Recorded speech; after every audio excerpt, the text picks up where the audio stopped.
Welcome back to the Racial Draft Podcast. I'm your host, Michael Ford, joined by the champion.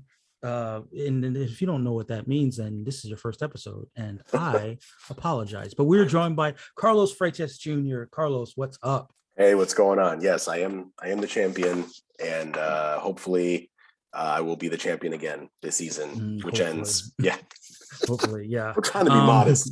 I get it. But yes, we are the Racial Draft Podcast, and what we do is change the complexion of the comic book universe one draft pick at a time. But before we do that, we're going to talk about a little bit of nerd news, and we have to talk about the biggest nerd news story of the week, and that comes from our friends in Marvel.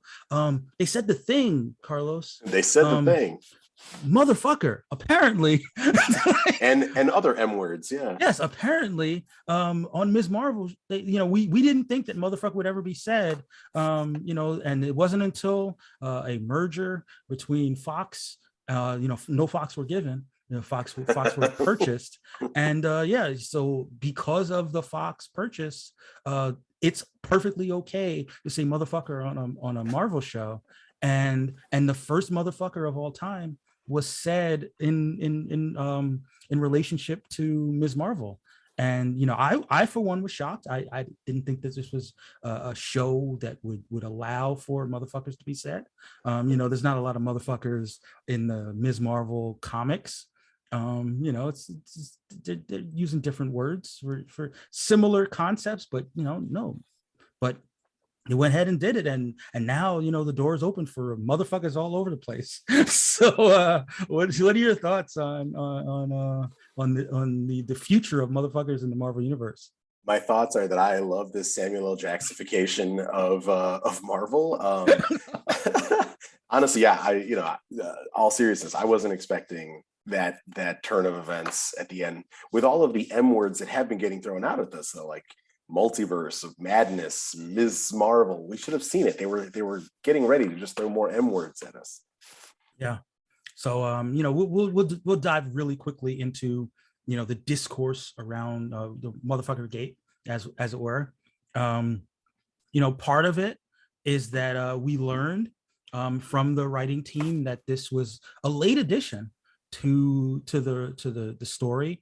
Some might argue the latest of late editions, that it wasn't originally in the script, but we also learned that from Sana Amanat, through she's been making the rounds on interviews, that when in even back in 2013 when they were ideating the Ms. Marvel character, that they were thinking about making her motherfucker back then, but they were in a different era where they just weren't really open to more motherfuckers in the Marvel universe, so they went a different route. This is like anti-censoring. What is happening here? So no, I mean these were important reveals, but I think that you and I will both agree that as much as we love a good, well-placed motherfucker, we don't want that to overshadow just like all the good things and some of the things that we can criticize about Ms. Marvel. But the internet does what it does, and once you drop a motherfucker in the MCU, like it goes off on its own. That really is all anyone heard and all anyone remembers from this show now, which is going to be like maybe the third or fourth thing I'll remember from this show, because I loved Ms. Marvel. I really did enjoy all of the high schoolish stuff. I think it was almost outdoing like Spider-Man Homecoming at some of that stuff. That was really great stuff. I agree. And then I mean, I've said on a bunch of different places that in a lot of ways, putting aside the Sony of it all, I mean, she is this generation Spider-Man in the Marvel, as far as like characters that are part of Marvel IP. And I think that energy was there. I think the friendly neighborhood element, the community superhero, the show really crackled when it focused on her social circle and her relationship to her community and her relationship to her family. Also, And there's the violence against bodegas. That like, if there is a yes. bodega in your Marvel show, I'm Ooh, sorry, it's not going to be there by the end of the season. that is a really good point. Shout out to future bodega owners. If you get a note from a casting director, you're going to be playing a bodega owner. You need to That's it. worry. Yeah, Um, yeah. but yeah, I mean, here's to fingers crossed. Ms. Marvel season 2, and also maybe more episodes in Ms. Marvel season 2. I Um, hope so. I mean, I suppose. I mean, we'll do our best to not completely spoil, but with respect to the post credit scene for Ms. Marvel, what do you have any sort of broad thoughts about, like, what you would like to see in the Marvels, and what what you think you will see in the Marvels? I think that what I'm hoping to see is fun, a lot of fun, because that last moment, that last post credit scene was so much fun. Like it honestly made me more hopeful for Brie Larson's run in the Marvels, than I had been prior, because I just felt like they were kind of fumbling that character a little bit. And I'm really excited to see just the kind of fangirl hero stuff, and maybe a little bit of like more whimsy than I was Mm-hmm. expecting. That I think that's the kind of like high school level childish whimsy, which I was not expecting, which I'm excited for. Yeah, and speaking of whimsy and little frivolity, I mean, we should probably talk a little bit more about the Marvel in cinemas. There was a 68%, so not as nice as we might want it to be. 68% box office domestic drop for Thor: Love and Thunder, as they brought in 46 million this weekend in the domestic box office, and worldwide uh, they made about 60, sorry, that's internationally, added 60.1 million. So they're sitting on the verge of 500 million Mm. in the worldwide box office. So, not too shabby, just kind of doing its thing at half a billy. Um, With so nothing that's really big coming out on the horizon, so like, It's funny that you mentioned that, because this week, obviously you have Jordan Peele's movie, yeah, and I may as well use this as an opportunity to flex my skills at transitioning. So if you were thinking that Daniel Kaluuya was returning as W'Kabi in Black Panther, the answer would be nope. nice, Because he is nice. not. That's an A+ segue for me. So Purse. Daniel Kaluuya will be starring in this weekend's box office. Potential box office champion Jordan Peele's Nope, and we were hoping that he might find a way to get himself back into Wakanda, but unfortunately, scheduling restrictions made that not possible. Yeah. So it's a shame. I mean, that he was one could make the argument that of the characters, the A-list characters in Black Panther, that he had improved his position the most from where Black Panther ended to where we are today, in terms of his star power and his status as a leading man. Wasn't he nominated for like an Academy Award or something? I think that was like the same year Okay, that okay. But yeah, I mean, he's definitely been blowing up. People know who he is now. yeah, and he's in that conversation for like Black actors that are just high level Oscar possibilities every time out. Right. And it's a shame that the franchise loses him, because they already did lose Chadwick. And we talked a little bit offline about how, with respect to the MCU, a lot is riding on Black Panther: Wakanda Forever. Yeah. In terms of reversing narratives. and you know, they're in a tough spot. But we wish Daniel Kaluuya well, and hopefully he can find himself back into the MCU at some point. I I also guess. hope Nope is really good. Oh yeah, for sure. I'm kind of worried, but yeah, I hope it's very good. Like, I hope it's very, very good. Staying in the MCU, but shifting from movies to TV, 19 Emmy nominations for the MCU. And that's Chadwick got a posthumous nomination for What If. There was some Moon Knight in there, Oscar Isaac. Let me see what else we got. We got Best Actor and Best Actress for Paul Bettany and Elizabeth Olsen for Nice. WandaVision. Catherine Hahn for Agatha. We got what else did we get in the MCU? Some more kind of below the lines. But oh, sorry, my apologies. Those were the ones that we talked about before were for last season. Most of the MCU nominations are actually for below the line, so more technical. Okay. Technical. The exceptions are for Chadwick and also for Jeffrey Wright as the Watcher. So not Oscar Isaac. He didn't get nominated for Moon Knight. It doesn't look like Oscar Isaac got nominated for Moon Knight. Yeah. Okay. I know he got nominated for Scenes from a Marriage. So yeah, so their nominations, they got 8 nominations for Moon Knight.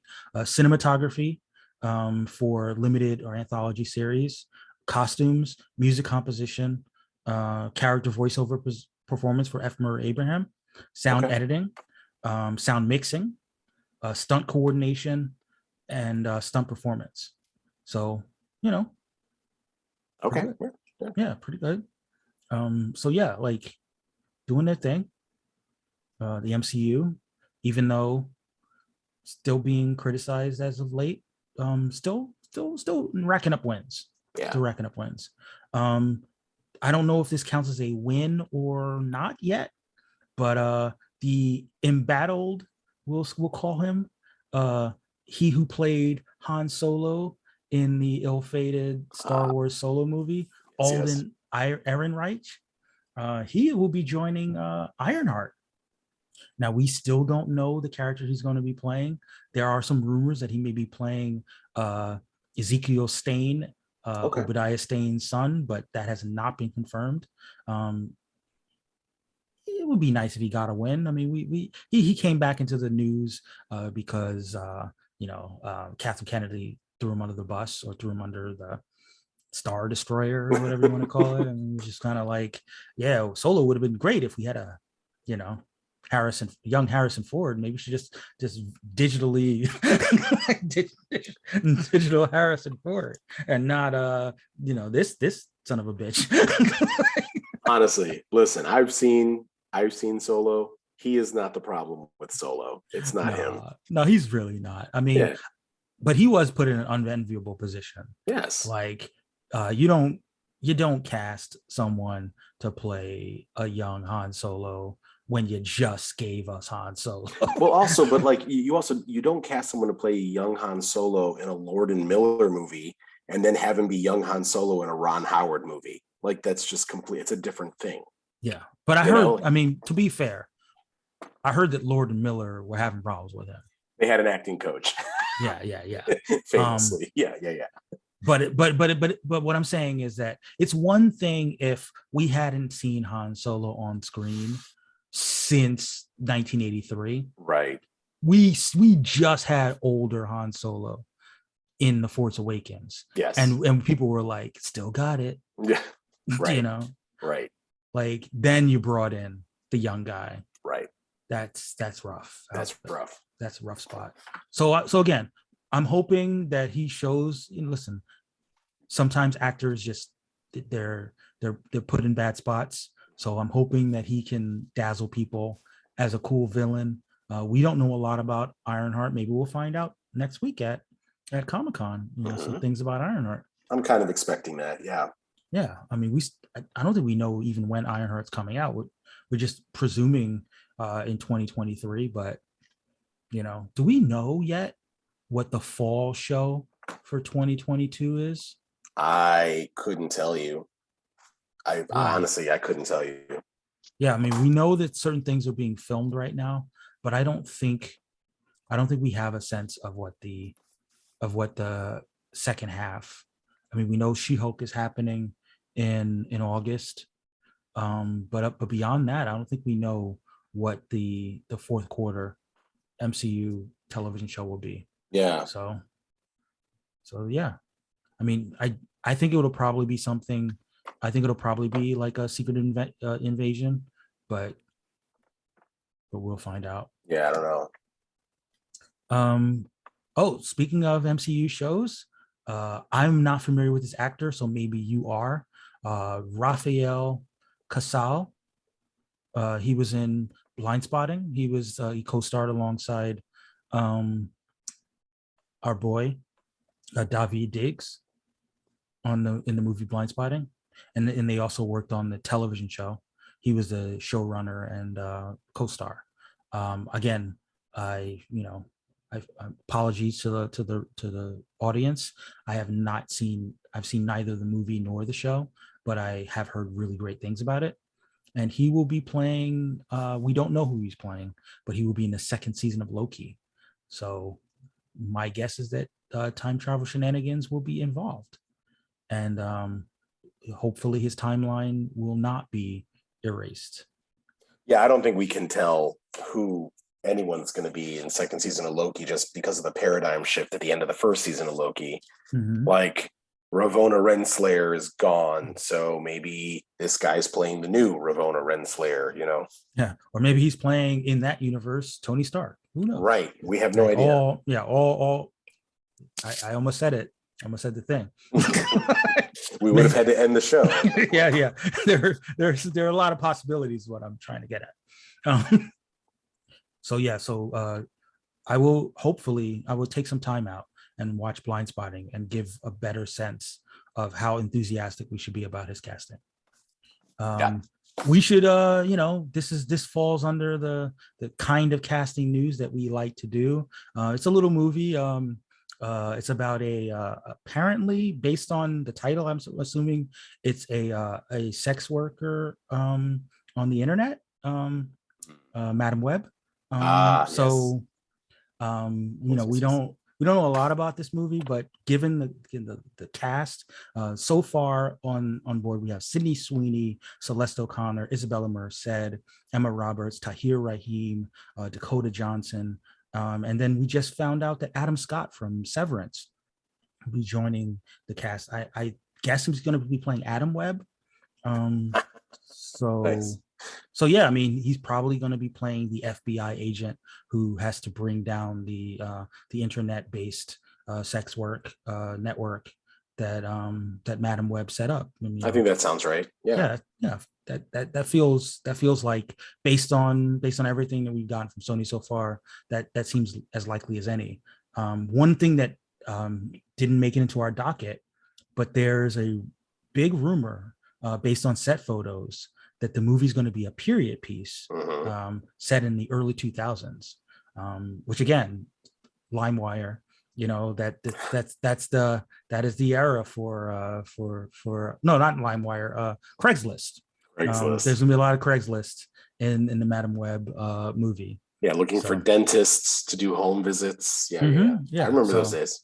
Yeah. So we await more news about Madam Web and about more people who will be added to the cast of this movie. Mike Epps being in this movie is really surprising. Yeah, I forgot about Mike Epps. That's surprising. Movie. Again, listen, he's probably going to be playing like one of the web designers. So yep. And I finally, we've got a little bit, we're going to stay in the Marvel realm before we jump ship. But we got some Marvel comic book news. We sometimes talk about comics on the show, guys. No. In the comics, there's this team called the X-Men. I don't know if you guys heard of it. It involves motherfuckers.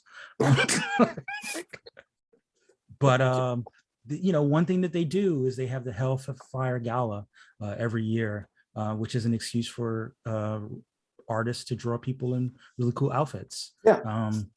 And part of the Hellfire Gala is that every year they do a run, a vote where the fans can pick their fan favorite X-Men or fan favorite potential X-Men. And this time out, we actually got a brand new X-Men team. So returning from the former team is Cyclops, Jean Grey, and Sync. All have been drafted in Racial Draft, and that's kind of cool. But in addition to that 3 returning, we got Forge, Havoc, Okay. Magic, Oh, Iceman, and Firestar. that's a cool lineup. I dig that. Yeah.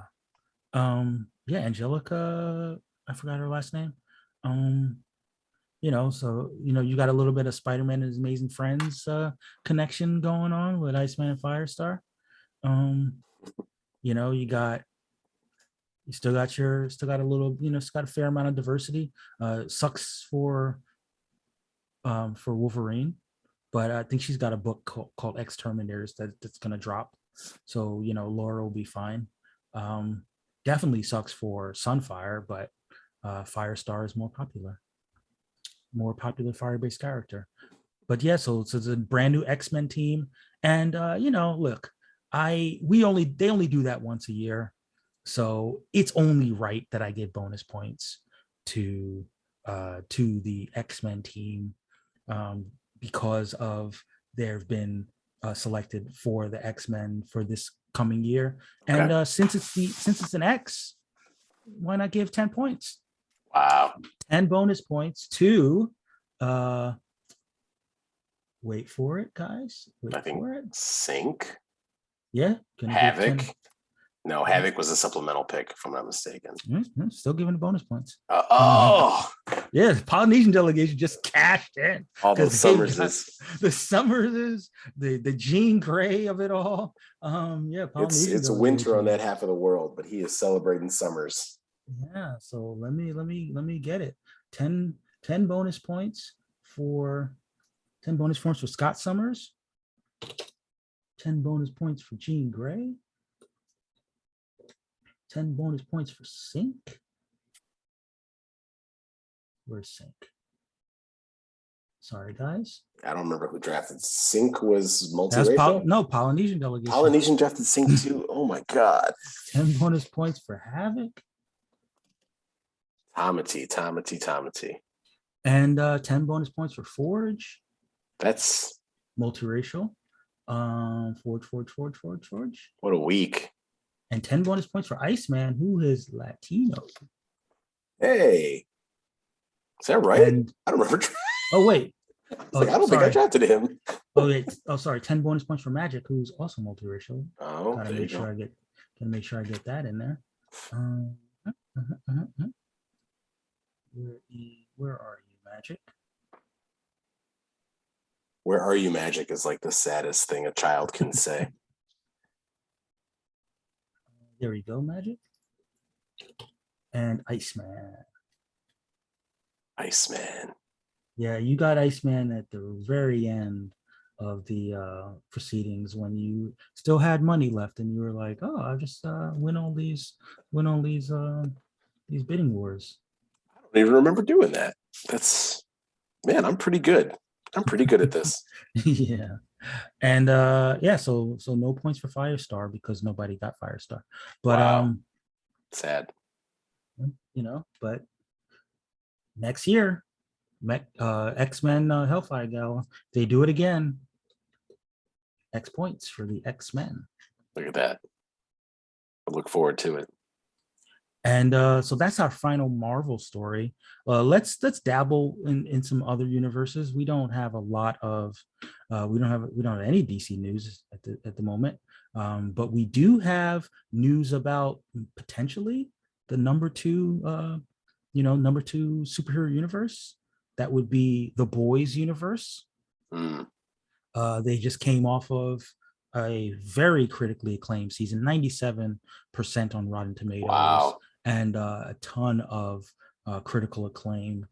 for the boys. And, they have several spinoffs, but one spinoff that a lot of people were excited about is the college-based Vought superhero The Boys universe series. And it's going to be called Gen V. It's going to have Jazz Sinclair, Chance Perdomo, Lizzie Broadway, Shelley Kahn, Maddie Phillips, London Thor, great name, Derek Liu, Isa German, Patrick Schwarzenegger, Sean Patrick Thomas, and Marco Pigosi.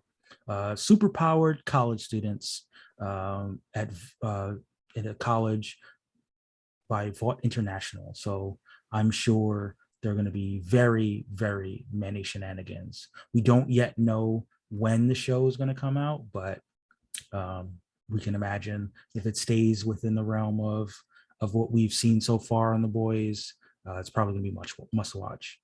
Is the idea that all of these students then are super? Yeah, they're all gonna be supers. It's a college. It's a college for supers. So it's like it's like R-rated Hogwarts. Basically. No, it is.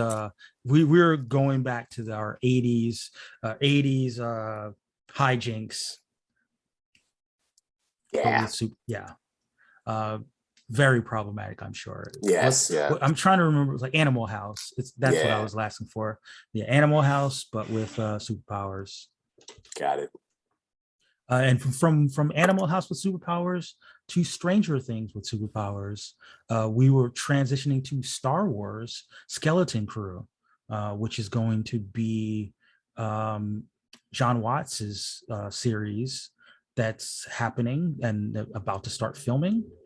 And we got a little bit of information about that. Some of the information that we got is that they got some California tax credits. Good on them. But they're probably going to need those tax credits because according to the filings, the production budget is around $136 million. Wow. So, okay. Yeah, they're not fucking around trying to really get that Stranger Things money. Kids with Jedi and the dark side, and we're assuming this is a 6-episode series as well. I mean, I hope it's not 6 episodes. That's $22.67 million per episode. Hopefully they're at least going up to 8. Yeah. Wow.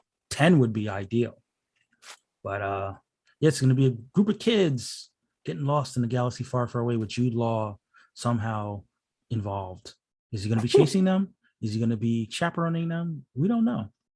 I mean, probably both somehow. Like he ends up being the villain, Jude Law. Yeah. I just want to know how they're going to be able to incorporate 80s music into this series so that our nostalgia just like gets fully injected. Yeah. But I think that's it as far as our nerd news. I don't think next week is going to be the motherload of nerd news. We might just need 2 episodes, one just for nerd news. Yeah. Honestly. But before we, next week is going to be next week. But before we dive into this week's racial draft news, let's take a quick break. And we're back to talk about our racial draft business. Again, if this is your first episode, I apologize. But before we, dive into the business for the benefit of the new listeners, we're just going to, quickly talk about the racial draft as a whole. We are deep into our 4th season. We got a 5th season that's going to kick off in October. But what we do is we draft these characters to be of a different ethnicity or potentially stay the same ethnicity. And they get added to the rosters. And this week I'm going to quickly run down the characters that got drafted, and we can talk about we can talk about how they went. This week we Senor Magico from the Latinx Delegation Riri Williams from the Jewish delegation, Nico Minoru from the Southeast Asian delegation, Freddie Freeman from from the Black delegation, Mari McCabe, aka Vixen, for the multiracial delegation, Justin Keller, aka Hellion, from the Native American delegation, Zan from the Wonder Twins, from the South Asian delegation, Clint Barton, aka Hawkeye, from the White delegation, Clark, aka Gladiator, from the Polynesian delegation, and Amal Farouk, aka the Shadow King, from the Swana Mena delegation. Overall, before we dive into the pick by picks, what did you think of the round overall? I think there were characters that's like, wow, they're still here. Wait, what? Riri Williams still here? Yeah. So that's what I think. We're so deep in this draft. We're almost done, and still characters that are like, wow, they should have been gone a while ago. Yeah, I mean, just for full disclosure, listeners, we are 400. We are over 400 characters into this draft, close to 450 characters into this draft, and there are still characters that are named characters that are on the board. I can now finally talk about the fact that nobody wanted Hawkeye for all this time. And I get it, because Hawkeye's white. Let's be honest. Like, right. He just really doesn't fit. He really doesn't fit anywhere else. But listen, we'll get into it as we go the pick by pick. But we have to start the best possible place to start, which is Senor Magico. I'm going to clear out for you, Carlos. Do the thing.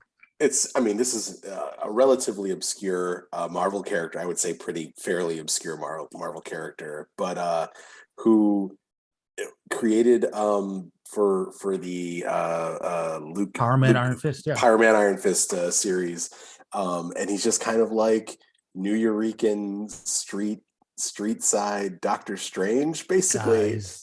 But Luis he thinks Guzman, Doctor Strange. He's definitely Luis Guzman, and he thinks Doctor Strange is a pendejo, which is the best. And it's a character that I just like so desperately want to see in the MCU, because I just think Luis 100%. Guzman would be amazing. And imagine, and again, we talked about this offline, but like, I mean, do you already have America Chavez like in Kamartaj, like for her to like leave Kamartaj, but still have like Senor Magico as like her guy, like I mean, like just every couple of months I'll tweet him out and say like, I need this guy in the MCU, and I'll tag Luis Guzman and I'll tag the creators, whose names of course I can't remember late on a Sunday night, and David Walker, if I'm not mistaken. David Walker. David Walker, and I can't remember the artist's name. Yeah, it'll come to me. Yeah. Brian Stelfreeze.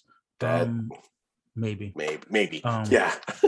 And so and they'll retweet it, because this character is cinematic and belongs in the 100%. MCU for sure.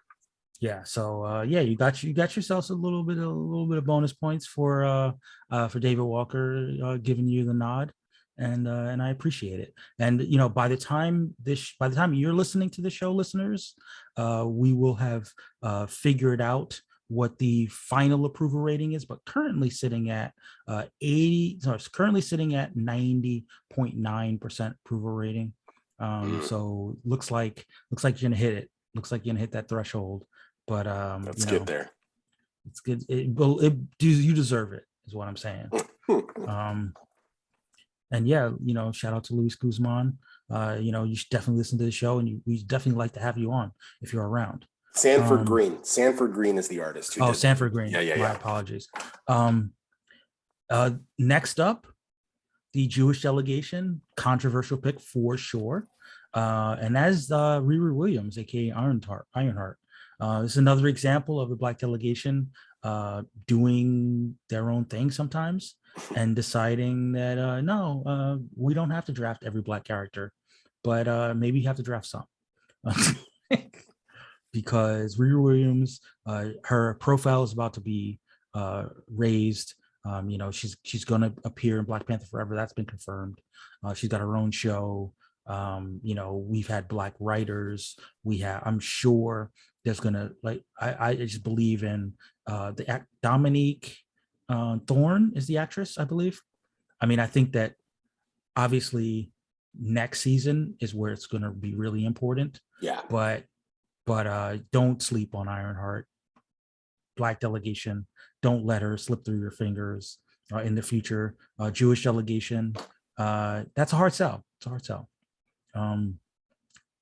Obviously, you can be Black and also Jewish. Yep. But the Jewish part, just a lot of people didn't see it, and I understand. So currently, with a day left, sitting at 58.3% approval rating. So, I mean, as what we often ask for is for different members of the delegation to try to like sell it, explain what they see, how they see this character having this additional ethnicity or this new ethnicity, as it were. And, maybe next time. And like, listen, like my nephew is in town. He lives in New York right now. He's in town with his girlfriend, and they're actually having a baby. And this is the first time we're meeting his girlfriend. And she's Black, Cuban, Jewish.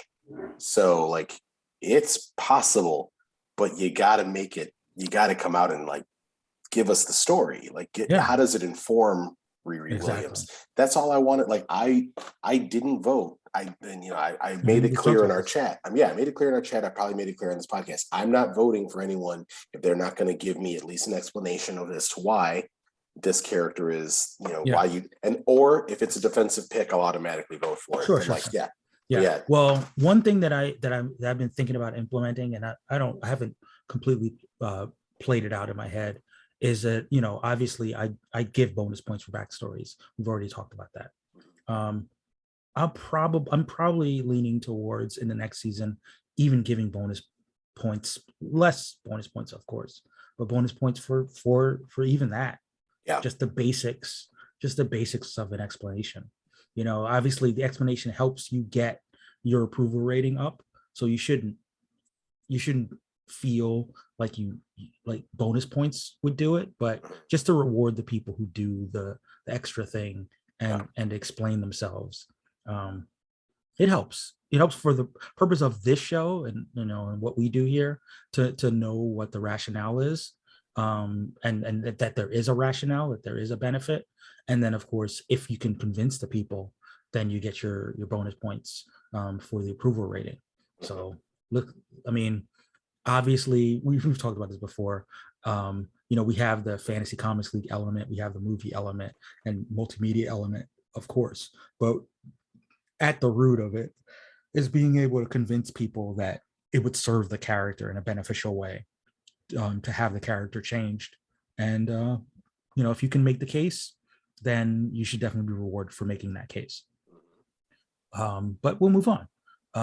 Speaking of a case that didn't have to be made, 100% approval rating for this new character from the Moon Knight mythos called Hunter's Moon. He is an Egyptian doctor who is the other fist of Khonshu.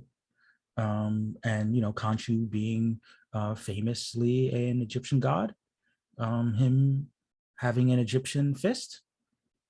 I mean, listen, if Khonshu's going to be doing his fisting, it's only right that he fist appropriately.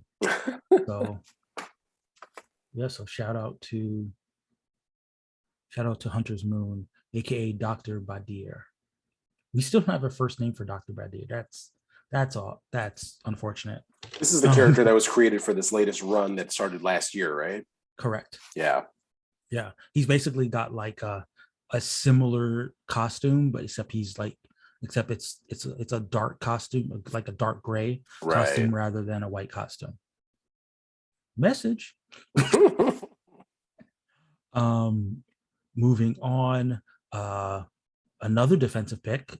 This is from the Southeast Asian delegation. Another character that surprised to still be on the board, Nico Minoru, who you would probably know from the Runaways, both from either the books or the series.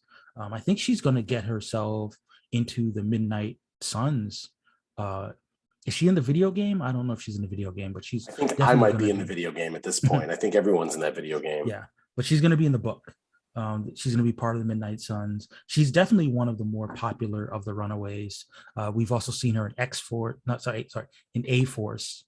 And she's a cool character, Yep. and smart of, I suppose, of the Southeast Asian delegation to kind of scoop her in this late, because it would have been a hard sell for anyone else to get them Nico Minoru. And currently, with still some time, 100% approval for East Asian Nico Minoru. Good. Now this one is a little bit more controversial, but I'm going to make my joke first. Freddie Freeman definitely sounds like a 1970s blaxploitation character, but nothing in the mythos of Freddie Freeman suggests blackness.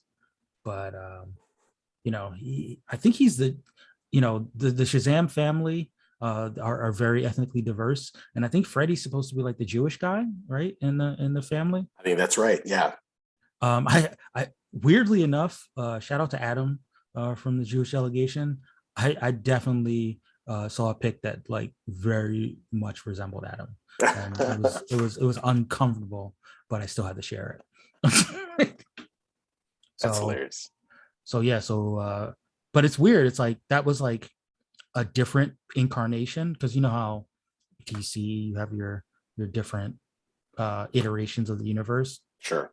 Now he's like super Aryan, which weird. Yeah, he's got like he goes from like this like Jewish kid to blonde haired Scandinavian looking motherfucker. Yeah. Well, no, yeah. not motherfucker like earlier on the show, right, but but I don't like that. I don't care for that at all. So Black Delegation, you got to do the work. You gotta explain why if you're gonna do 1970s blaxploitation Freddie Freeman, like talk it through, because right now the mythos does not favor it being a black person saying the magic word and getting turned into a Shazam figure. I'm only really I'm obviously familiar with Shazam, but like I'm not really familiar like with the comics. Is Freddy the one with the braces? The braces? Okay. Yeah. Kind of like my favorite part of that movie, honestly. Yeah. That actor, I love that actor. He's an we really have to figure out how that's going to work, because it's been a few years since the Shazam movie, and all those kid characters are probably like adults now. Yeah, he's got to be 18, 19, 20 years old by now. Are they just going to like not be in their kid forms in this movie? Are they just going to be like it'll probably just be set a few years later, and they'll all be playing high school seniors. Yeah, but this would be like Stranger Things again. Yeah, basically. But hold on a second, because I need to find out the actor who played Freddy, like Shazammed Freddy. Adam Brody. Yes. Yeah. Yes. Which is a shame, because Adam Brody, like he looked good in the suit. But he's in the Shazam movie. That's not nearly. He should have cashed out a little higher. Yeah. So yeah, this kid is born in 2003, so he's 19. Yeah. He was like 14 in that movie. He was. Yeah, I guess he must have been, right. They were like high school freshmen. Yeah. Has he aged? Because Tom Holland is like, Tom Holland's in the 20s, and he was able to still play 18. It's a little bit of the Finn Wolfhard, where it's like, you're definitely not a kid anymore. Yeah. Yeah. Well, fingers crossed for the Shazam. I liked the Shazam movie. I did. Yeah, I did too. I really liked it. But I do worry. Like I was like, they need to rush a sequel, because these kids are not getting any younger. That's always the problem with kids' stories, Right. Moving on. Approval rating, Polynesian Lalandra. So while no one was looking, the Polynesian delegation decided to make a major play for the Shi'ar empire, and more on that later. So yeah, there's a Shi'ar out there that's not drafted by the Polynesian delegation that maybe they might want to explore trade, because 100% approval rating for Polynesian Alondra, and given the points. But Are the Polynesians now in the lead? I feel like they just got all of the bonus points this week. look, I mean, that this is they're making moves. They're making moves.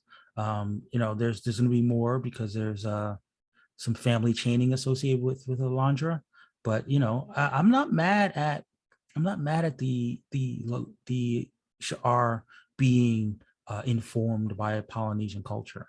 So Sure, it could work. Mm-hmm. Going from what could work to what didn't work, that would be 13% approval rating for White Cyborg. And while I was a little bit harsh, something about Cyborg's story just doesn't feel right if it's a white person. Sure. It doesn't have to be Black, I don't think, especially because so few of his stories have like really grappled with Blackness. Mm-hmm. But there is a history of like people of color being having their bodies be turned into experimentation. We talked about that a little bit when we were talking about like what's his name, Deathlock. Like the idea of like a person of color who's been in an accident or somehow otherwise disabled, being used as a guinea pig of sorts. And even though in the case of Cyborg, it was done out of love, because of his father, it's still, I'm not sure if the character resonates as well if he's been white the whole, if he's a white character. Yeah. So I agree with that. Yeah. So sucks for I mean, look, we got some nice fun jokes out of it though, with Chet Hanks saying booyah, because he would definitely be a white guy who says booyah. And speaking in the patois from yeah, exactly. Atlanta, yeah. No, the patois that he speaks in real life. Yes, just all the time. Yeah, exactly.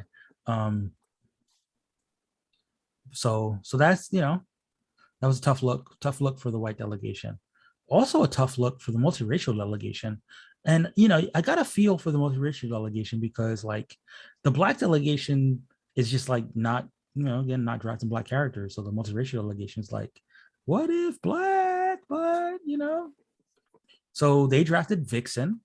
Yep. And little known fact, the actress who played Vixen in the Arrowverse, whose name is escaping me now. Give me a second, guys. Daniel Day-Lewis. Her name is Vixen Arrowverse actress. Let's try that, Google. Her name is Megalyn Echikunwoke, who, that name sounds very African. However, she is multiracial. Well then. So, just saying, even though the character definitely has like strong ties to Africa, and even though, in terms of the culture would like, a darker skinned Vixen. Not mad at it. And if we're talking about the Mari McCabe and her story, the fact that she's a model, a supermodel, internationally, successful supermodel in all aspects of the world. I'm not saying that a full African woman couldn't be one of super successful supermodel. She definitely could be, but if she were quote unquote exotic, right, probably gonna make more money. probably going to be more of an icon, especially with a name like Mari McCabe. Yes. You know, so I hear you. You know, I mean, this is not, it's not a knock on Vixen, not a knock on like Black women and saying that Black women don't, you know, can't be awesome on their own. I'm just, you know, pointing out the realistic nature of how the fashion industry works and the racism in the fashion industry that you know, she's from Africa, but she's got a little something else sprinkled into her, you know, would be enough to get her into certain spaces. All that is to say, though, currently sitting at 85.7% approval rating. So not at the threshold, but there's still some time. And that is multiracial Mari McCabe. Ironically, the vixen that was in Legends of Tomorrow, who was supposed to be Mari's grandmother, played by, I'm forgetting the actress. Sorry, guys. Daniel Day-Lewis. Macy Richardson Sellers. Sorry. Close. She's also multiracial, and currently sitting at 100% approval rating. So the lesson here is be more awesome if you're going to be multiracial. So we'll see. We'll see what happens. We'll see how it plays out for multiracial vixen. Again, if the Black delegation had drafted her as fully Black, wouldn't have an issue with it. But you can't let vixen fall into the hands of, say, the white delegation. You know, that'd be a rough situation to end up at. Speaking of, no, not a good transition at all. I was waiting. This is what happens when I don't know the next pick. 100% approval rating for the South Asian delegation, because you know who they drafted last week? Kamran. Ah, yes. And South Asian Kamran. I just keep wanting to call him Cameron. You know, because horse and carriage and all that stuff, Killer Cam. You know, because he's our diplomatic community. So yeah, 100% approval rating for South Asian Kamran. And yeah, obviously there's not too much to say. His character really does hinge on that part of it. Like he wouldn't be the same if he was Puerto Rican. No offense. You know what I mean? Like, no, it doesn't work. Yeah. It's like, oh, Kamala's got a crush on this Puerto Rican kid. It's like, which she totally does. She's from New Jersey. Like, she's definitely had a crush on a Puerto Rican kid. But yeah, it's not. It's the same reason I didn't draft Kamala Khan. Like, there's not a story there. Right. Exactly. And it's like, you know, it was so funny. Like, you know, slight spoilers for Ms. Marvel when they had the halal haram hats. You know, like the fact that Kamran wore the halal and Brian, right, right, Brian wore the haram hat. You know, yeah. So 100% approval rating for South Asian Kamran. I was trying to remember the Kanye lyric, the Killer Cam Kanye lyric. From the song. Yeah. I mean, never rock a mink coat in the wintertime like Killer Cam. I thought you were talking about like the Cam verse in ROC, but whatever. Oh no. Sorry. Killer Cam's got a verse on my favorite Kanye song, which is on no, it's not on College Dropout. It's on Late Registration, and it's the song's called Gone. It's at the end of the album. Yes. Love that song. And he's got the knock knock. Who's there? Killer Cam, Killer who? I love that one.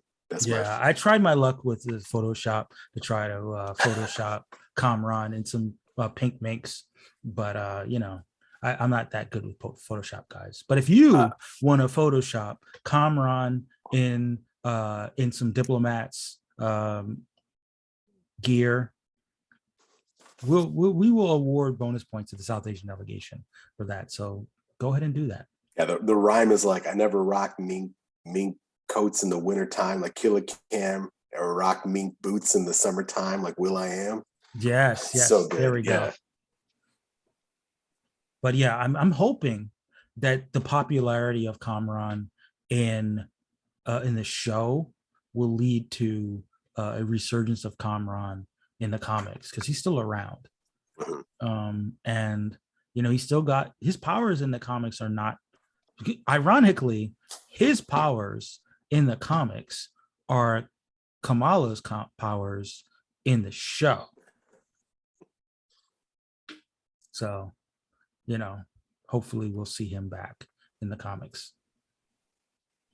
He's not a motherfucker in the comics, but he might be a motherfucker in the movies. Speaking of motherfuckers, the Native American delegation. Circle this square, my friend. Yeah, they drafted Hellion, who is a character who lives on Krakoa. Julian Keller, a telekinetic character. I gotta be honest, I'm not that familiar with the Hellion character. I confused him with another character that was in the Hellions, because there's a lot of like telepaths in an X world, and this guy happened to be one of the lesser known ones.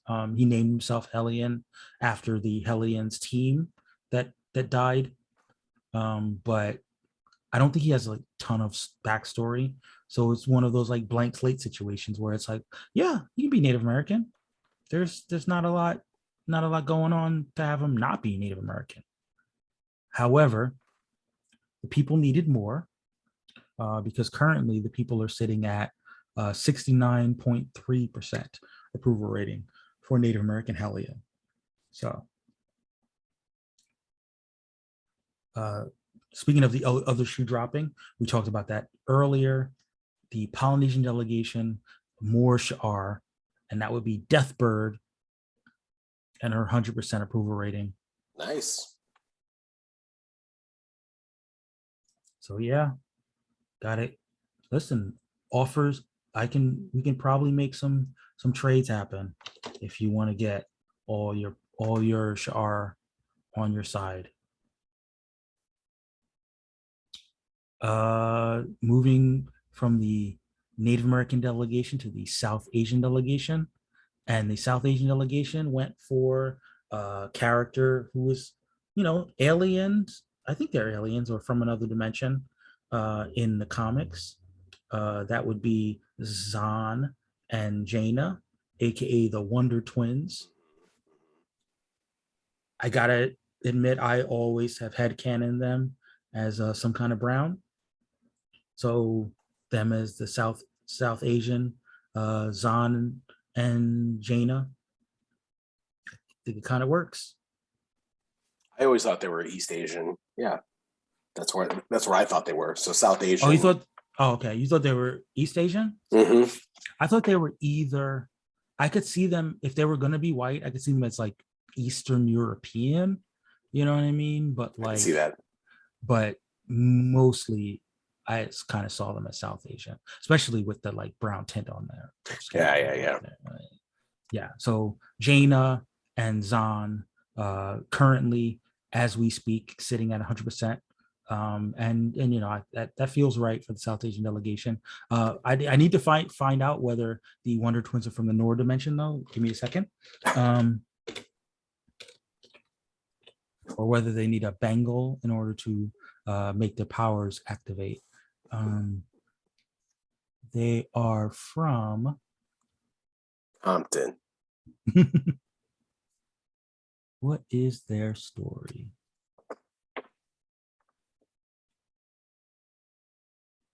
They are from, they're from space.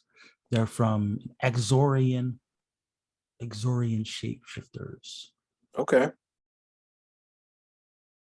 From the planet ExxonMobil. Right. Yeah, Exorian. So I guess their planet is Exor. that's what it says here. Place of origin, Exor. All Okay, right. so they're aliens. They're illegal aliens. They're South Asians in New York. So, but yeah, South Asian delegation, slick move. I approve. So yeah, we will see whether they get their bonus points. And we will move this one. Listen, we're not pro white delegation. We let the white delegation cook because they should, they've got a lot of characters to protect and they can't protect everybody. However, every now and then there's a character that they should definitely get. And Clint Barton is one of those characters. And the fact that they're sitting at 57% approval for this, I'm disappointed in my fellow people of color. Like, would you rather have had whatever you represent, Black person, Latino person, Asian, South Asian? Did you want Hawkeye? I don't think you did. I don't think you want Clint Barton on your team. No. So you got to let the whites have somebody. Who better than the guy who went on a murderous spree because he lost his family and then all was forgiven? All was right back into the fold. The man who adopted an Asian persona to go on said murderous killing spree because, appropriation. Killed Asians with their own weapons. Yeah, of with course. with samurai swords. Yeah, of course. Yep. That just feels like white guy move. That feels like a white guy move. Yep. Probably killed the Mexican cartels while wearing like a sombrero with 6 shooters and a big handlebar mustache. Yeah. The man who was charged with killing the Black Widow and was like, nah, you know what? I'm gonna not follow orders. I'm not gonna kill her. And right. like that one was the and was rewarded for it. He was like, nah, you know what? Not following orders, perfectly acceptable. Perfectly acceptable. You're a white guy, you know better. Yeah. Like it's just it all fits. It all fits. So listeners, do your part, get in there, vote up White Hawkeye because of all, there have been a lot of white delegation characters that I've not approved of. This is one that you have to strongly approve of. White Clint Barton. Yeah, this one works. Yeah. This one surprised me. Are you familiar with the character named Dorma? I can't say that I am. Yeah, neither am I. Apparently she's a distant family member of Namor who married him. Sure. Oh, she's not married to Greg. It's not Dorma and Greg. Nice. I get that reference. I get that reference. No. So yeah, she's an Atlantean. 100% approval rating for Native American Dorma. She's so popular. Yeah. I mean, yeah, she probably hasn't been around for a while, but she did marry Namor. Should she just be called like not Mara? Hey, not Mara. Because it kind of feels like that's what she is. I mean, but Mara has like some backstory. Oh, it looks like Dorma is one of these blue Atlanteans. Which it appears there will be in the new Black Panther movie. Blue Atlanteans as well as non-blue. So, yeah, I mean, yeah, we're gonna have to figure out how that's gonna work. We've talked about it before in other episodes that they're gonna tie Atlanteans to different kind of South American or sort of Mesoamerican cultures, but also make them blue. Yeah, some of them. Because it doesn't look like Namor's blue, but it does look like but Namor's never blue. Right, that's what I'm saying. It's like, but some Atlanteans are going to be blue and some are not. It looks like. Is it going to be some, or is it just going to be Namor?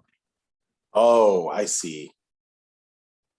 I don't know. I guess I don't Yeah, know. I guess I have no yeah, idea. Is my yeah. answer. So I mean, because in the comics, I think it's mostly that everyone's blue but Namor. And they make him the king. That doesn't seem right. That doesn't seem likely. So I there's a world in which they could make nobody blue, and like they're just brown people can breathe underwater, Right. which is scary enough for Fox News, right? Um, but The land caravan was just a decoy. We've been swimming here. exactly. Come up um, your bathroom pipes. It's scarier than Jaws. it's like, near. It's exactly how it goes. There's a white girl swimming. She gets pulled underneath by the caravan. Yeah, exactly.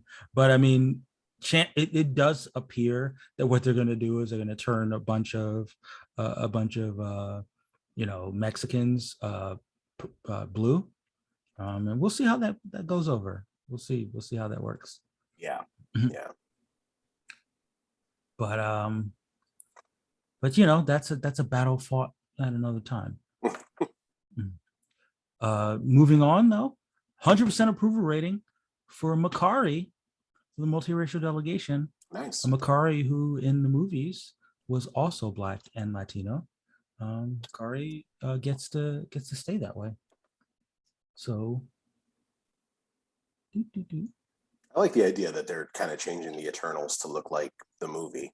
yes, It's cool. pretty. Yeah, because here's the thing. Yeah. Jack Kirby did his thing at his time, Mhm.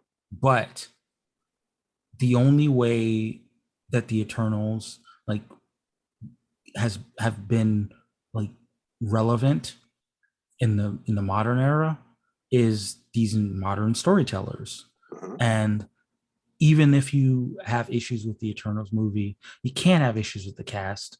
You can't have issues with the visuals that were associated with these characters. Right. So why not incorporate that into the comic element?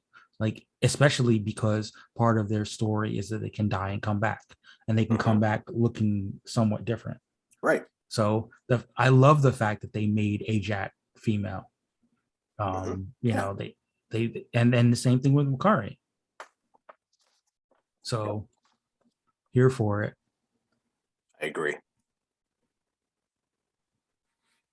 Oh, Black Delegation, 100% approval rating for Black Alicia Masters. Last name Masters is always a little bit fraught when you're Black. Okay. But A little rough. blind girlfriend of what's his name? Ben Grimm. Ben Grimm. Yeah. I gotta say though, of all the people who could date a blind person, you're not fooling anybody, Ben Grimm. Like they can tell you're made of rocks. Like you being like her being blind isn't gonna change that. Like you're still hurting her. I'm just saying. But Yeah.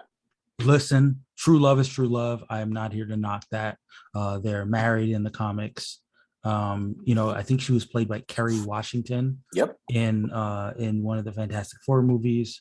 I also think that in one of the cartoons, they actually had a Black Alicia Masters as well.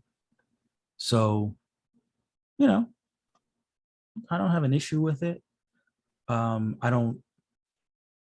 I Now, have you read the most recent solo comic for Ben Grimm? No, the Thing solo. No, I haven't. So there was a Thing solo comic that was written by, I want to say, it's a black writer, um, um, and he's in Harlem for whatever reason, Okay. and yeah, he hooks up with a Black woman. So I mean, maybe they're trying to make a canon that the thing likes black women. Is it Walter Mosley? I want to say it's Walter Mosley.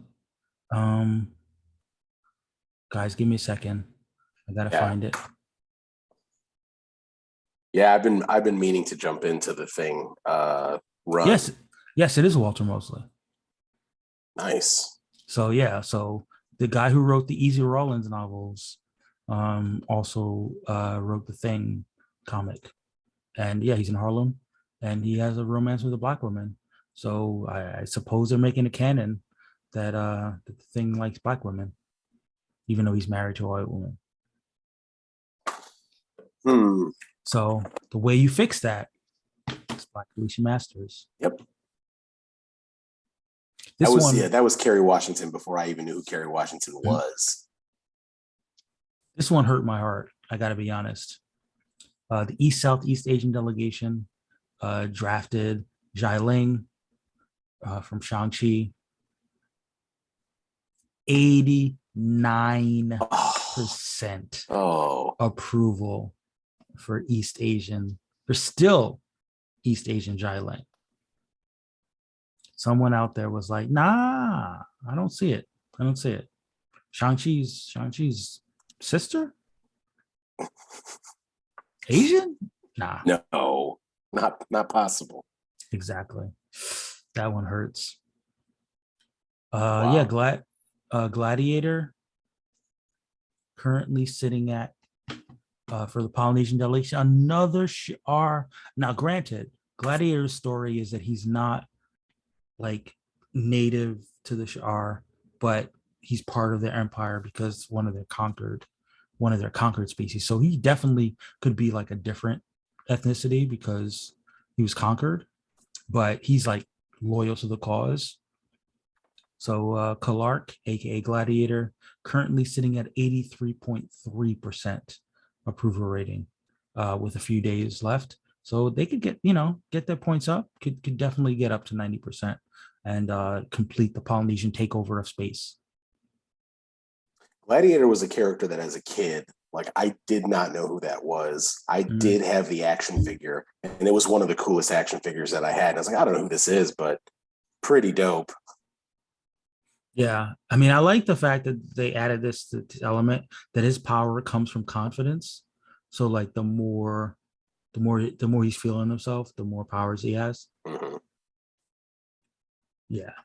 Tying back to what we were talking about before with respect to the Hawkeye of it all, Hawkeye's brother, Barney Barden, who's just like evil Hawkeye, basically. Of course. Like, I mean, he should be white too, guys.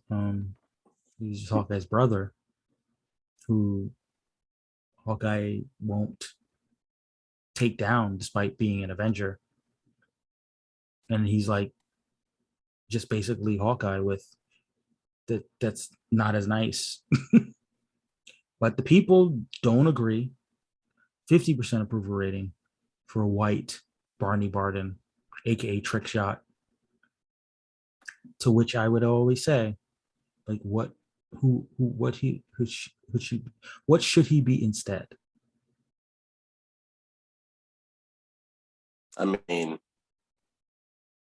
Trick Shot. That sounds like, basketball. That sounds like I always win at horse.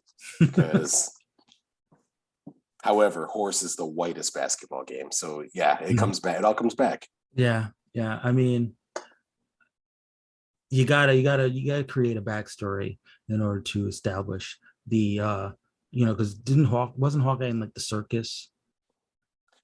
Isn't everyone in comics from the circus? Yes, Hawkeye was from the circus. Yeah. Where he was taught by sword guy whose name I can't. Swordsman?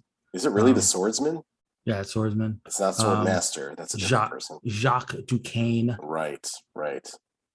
Who I mean, he's one of yours if you draft him. I mean, like, look, I am a tremendous fan why am I forgetting his name right now? The actor Paulo Salamanca. yes, exactly. He said the actor who played Lalo Salamanca, Tony Dalton. Yep. Yeah. Like, I hope we get more Tony Dalton in the MCU, and I assume that based on his name, he's probably supposed to be like French or something, but nope. He's canonically some kind of Latino, some kind of South American. I'm here for it, but you got to draft him to make it happen. Right. This is so got to turn the head canon into racial draft canon. I don't know if I want to do that. There's Fair only enough. two picks left, right? Like, Yeah, I get it. yeah. I understand. You know that you can only draft with so many people. Exactly. That is the part that I'm trying to figure out how to make work in the racial draft to where like a part of me, maybe not this season, a part of me I want to do a speed round. I really want to do a speed round. Oh, okay. Yeah. You know, if I could ever get like, you know, more than 5 people on a show at a time, we can do a speed round where Yeah. just like, you know, and it'll be supplemental characters, so it won't be for points, but it would just be like get as many characters as possible on the roster. Yeah. Disappointing. Moving on. Danny Ketch, Mhm. 83% approval for Jewish Danny Ketch. I really thought the Jewish delegation was going to get their guy this time out. You know, Danny Ketch is the number 3, the forgotten Ghost Rider, Mhm. which is weird because his Ghost Rider actually has the elements that people like about Ghost Rider. The whole Right. like when innocent blood is spilled, you know, he rubs the innocent blood on his motorcycle and it turns him into the Ghost Rider, and he's got like the cool motorcycle and the cool look. But Johnny Blaze has the more iconic name. Robbie Reyes, Latino, has the car. Yep. You know, people just kind of forget about it. Well, you know what it is? Danny Ketch is just not a good name. It's a bad name. It doesn't sound like a comic book character. It sounds like a regular dude. Yep. Danny Ketch sounds like the guy who created Ghost Rider or something. Yeah, exactly. Yeah. Whereas like Johnny Blaze, like if you told someone there was a superhero named Johnny Blaze, you wouldn't even need to know his superhero name. That's just a cool name on its own. Yeah. Right. And then, you know, Robbie Reyes has the alliteration, like Danny Ketch. I don't even know who he is, but I'm not interested. Sounds like they dropped that one. Exactly. So, you know, sorry, Jewish delegation, no approval points. I would love Deadpool to just be like, I didn't catch the name. Every single time he sees him. And then it was made even worse when they did the retcon, because I think it was a retcon that they were brothers. Oh yeah, right. Because Danny Blaze is a fucking fire ass name. I mean, you know, pardon the pun, but like Danny Blaze and Johnny Blaze, now we're talking. Now we're like, you know, cooking with gas, or, you know, satanic gas, as it were. But honestly, like if you make them brothers, like, and you know you're working off the last name Blaze, now you're like Bobby Blaze, Billy Blaze, Jimmy Blaze. Like, really, as long as it ends with Blaze, you're golden. Like, you're I agree. Yeah, I agree. I mean, don't give him Barney Blaze, like don't give him Clint Barton's brother's name, but like, you know, you're pretty on solid ground with the last name Blaze. Yeah, 100%. Billy Blaze, forget about it. Yeah, listen, even Danny Blaze though. Danny Blaze works. So yeah, so whoever was like, oh no, I can't. You know what? We can't take the name Blaze. You know, it's just too much baggage associated with the name. So we're gonna give you Danny Ketch. Like that's just that will guarantee that you can catch with a K. Yeah, it doesn't even make sense. It doesn't. It sounds like an inside joke or something that like. Yeah. they didn't expect the character to catch on or something. To catch on. Oh, I didn't mean to do that. Didn't even mean to do that. Yeah. And the final pick of the 10th round of the Racial Draft Supplemental Draft, the Latinx Delegation. Shout out to all the people who watched Legion, Ahmad Farouk, Nice. Shadow King, as played by, let me get this actor correct. Now, one thing that I didn't know until I was doing my research. So the Shadow King canonically is Egyptian. Mhm. Actor who played him, though, is Iranian, but he is still Swana Mena. David Negaban. I mean, I'm sure I got Navid Negaban. Again, I don't know if I put the emphasis where it needed to be. Right. But Iranian actor killed the role for sure. Everyone, if you haven't seen Legion, you should watch it. If you have seen Legion, you probably want to go back because there's probably some stuff that you don't understand, if we're being honest. Yeah.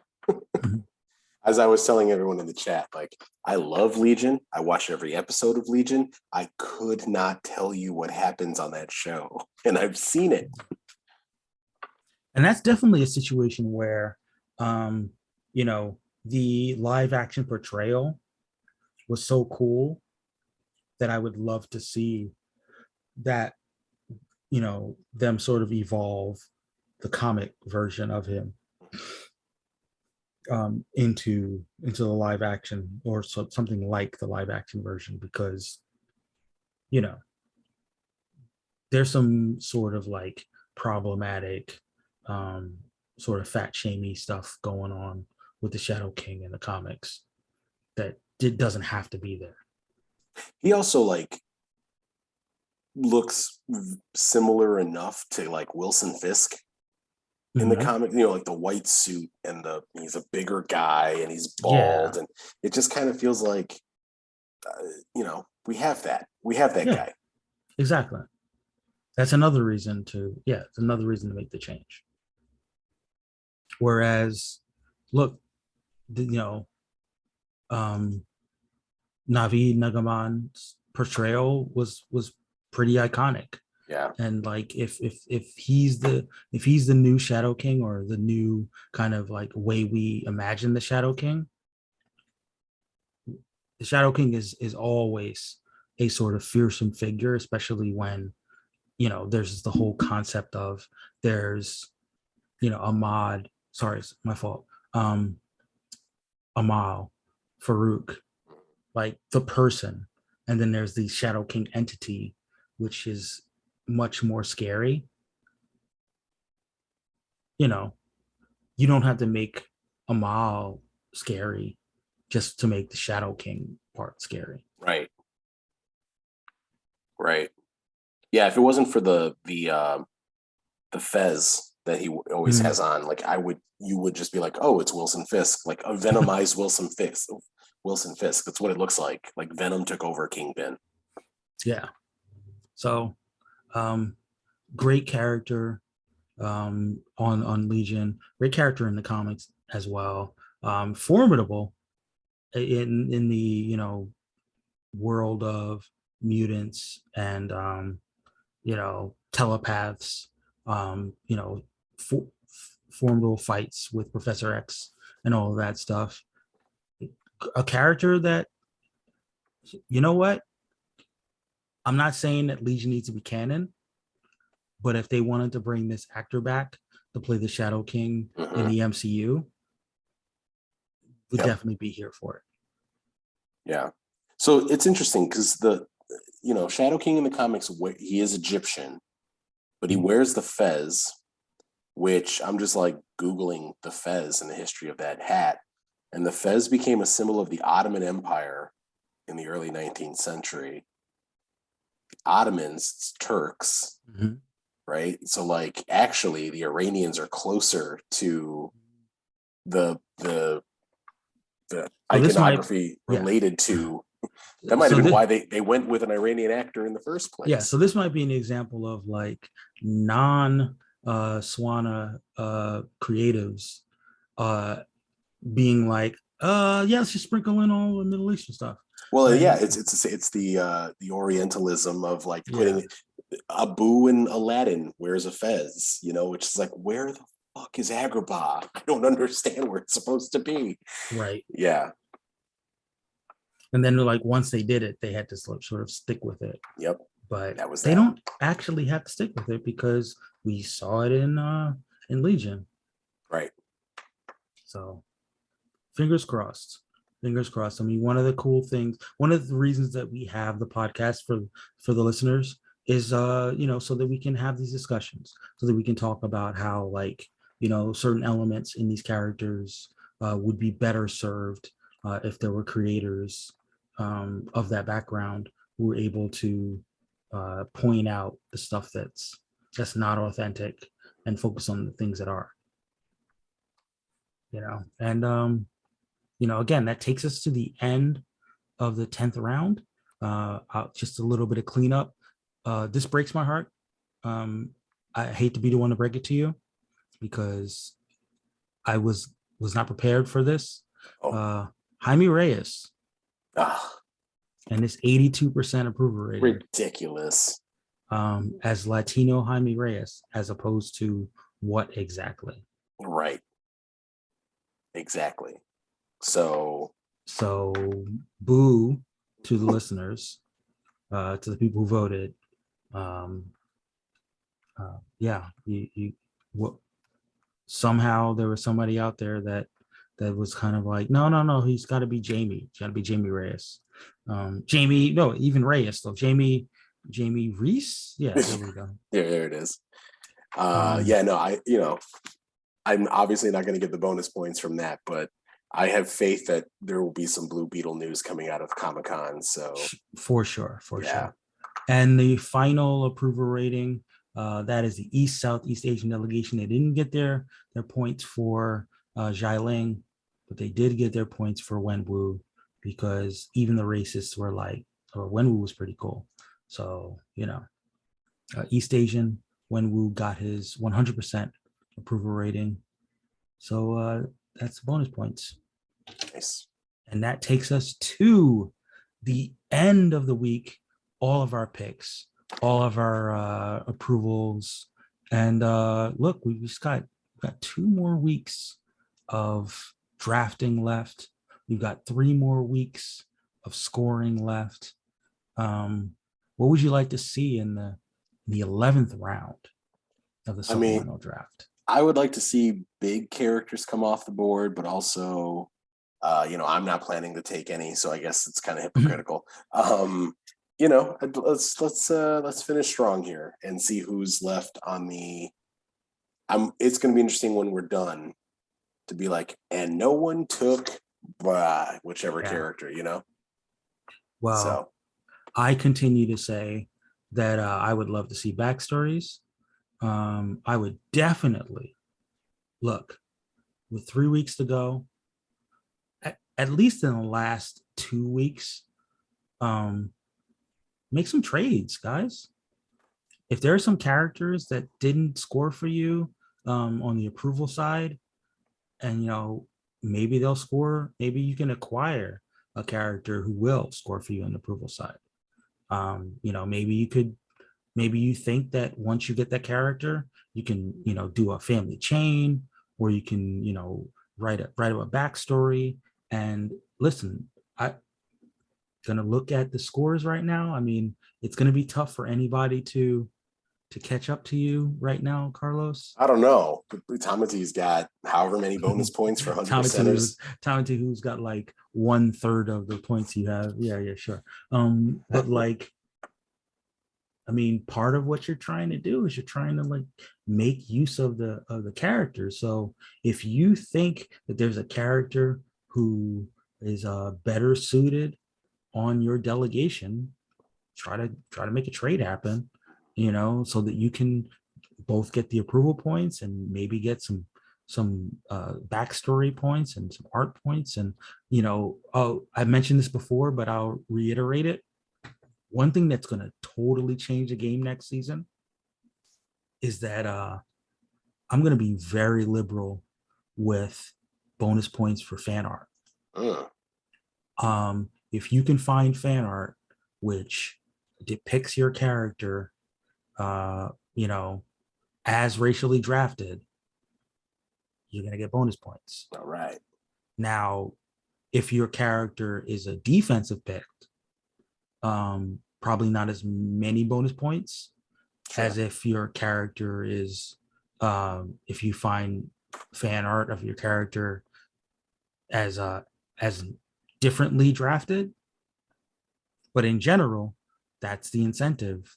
Like if you have a popular character that a lot of people like to draw, you're gonna be able to get bonus points in that respect. And of course you're gonna get even more bonus points if they shout out the racial draft. So there's the incentives of making the picks that you think that people are going to really respond to. Yeah. And so if you can find the next Layla Al-Fuli. Exactly. Yeah. That's a character that's like the cascade of points that could potentially have been scored for the Swanamena delegation. If all of that fan art was getting scored. Yep. Look, Black Delegation, Wakanda Forever is coming. So I don't think that they're going to introduce a certain motherfucker into Wakanda Forever. I don't think that. But if they did, given that motherfucker gets fan arted all the time, might want to consider making that one of your top picks. And Marvel's first motherfucker will be prominently displayed in Wakanda Forever. So, and will be of race bent. So yeah, it's gonna be season 5 is gonna be very interesting. It's gonna be nuts. Yeah, and I'm looking forward to it. And listeners, you should be looking forward to it too. Sorry for the slur. But before we go, because we're right there, Carlos, where can they find you? I am at Carlos Freitas JR on Twitter. You can also find a few of my pieces now on agentsoffandom.com, where I am now a senior writer. Oh, nice. Yes, I am no longer a sophomore or junior writer. I am a senior. Nice. So, yeah. Hopefully senioritis won't set in. Right, exactly. And you can find me various places. You can find me here at the Racial Draft every week where we podcast. You can find me on Twitter at MTFIII. I occasionally write at Murphy's Multiverse. I also podcast occasionally on the Pop Break, and hopefully we'll get some more stuff in that perspective from there. You can also find the Racial Draft at Racial Draft Pod on Twitter, racial.draft on Instagram, Racial Draft on Facebook, and wherever you listen to this podcast, go ahead and subscribe. You can also find Racial Draft on YouTube. You can also find Racial Draft on all your podcast platforms. We're going to be continuing to develop content. Stay tuned, focus on this space, and we'll have some announcements to come with respect to the network and our various affiliations.